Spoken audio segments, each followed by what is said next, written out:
নমস্কার বন্ধুরা, তোজস মম কিচেনে সবাইকে স্বাগত। আজকে আমি বানাতে চলেছি ডিম তড়কা। ডিম তড়কা বানাতে আমি প্রথমে এক প্যাকেট তড়কা নিয়ে নিব। তড়কাটাকে আমি 4-5 ঘন্টার জন্য ভিজিয়ে নিব।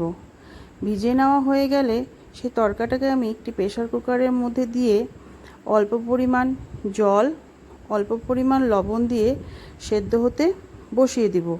সেদ্ধ হয়ে গেলেই আমি তড়কাটাকে একটি বাটিতে তুলে নেব আর তড়কার জলটাকে রেখে দেব।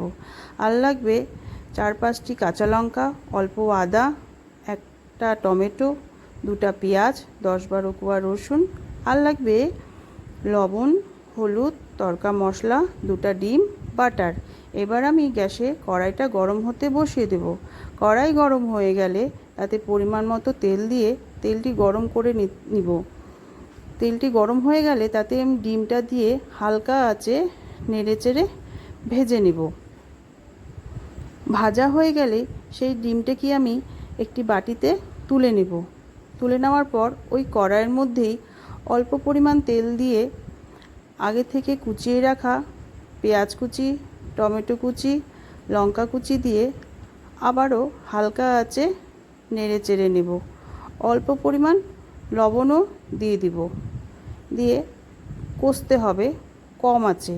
কষা হয়ে গেলে তাতে আমি আদা বাটা ও রসুন বাটা দিয়ে আবারও হালকা আঁচে কষিয়ে নিব। কষিয়ে নেওয়া হয়ে গেলে এবার আমি ওই তড়কা মশলার মধ্যে 2 চামচ হলুদ দিয়ে ভালো করে মিশিয়ে নিব। মিশিয়ে নেওয়া হয়ে গেলে সেটাকে আমি জল দিয়ে ভালো করে গুলে নেব, যাতে দানা দানা না থাকে।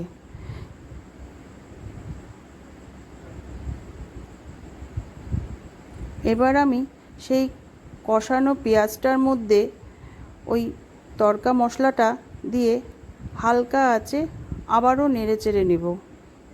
বন্ধুরা, যতক্ষণ না তেল ছেড়ে আসছে ততক্ষণ কিন্তু হালকা আঁচে মশলাটাকে দিয়ে কষাতে হবে। অল্প লবণ দিয়ে দিব। লবণ দিয়ে ভালো করে কষতে দিতে হবে। কষে গেলে তাতে আগে থেকে সেদ্ধ করে রাখা তড়কাটাকে দিয়ে ভালো করে নেড়ে চেড়ে নিব।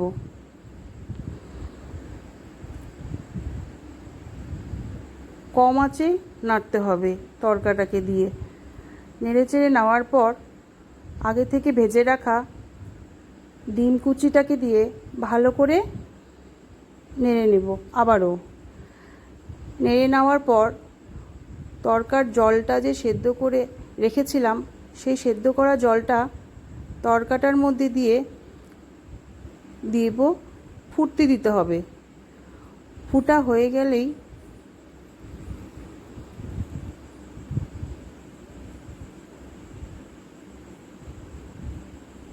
ভালো করে নেড়েচেড়ে ফুটতে দিতে হবে।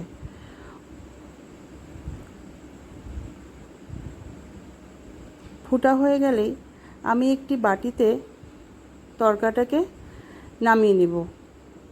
নামিয়ে নেওয়ার পর অল্প পরিমাণ বাটার দিয়ে পরিবেশন করব আজকের রেসিপি ডিম তড়কা। যদি বন্ধুরা ভালো লেগে থাকে তাহলে চ্যানেলটিকে অবশ্যই সাবস্ক্রাইব করে দিও, শেয়ার করে দিও, লাইক করে দিও। ধন্যবাদ।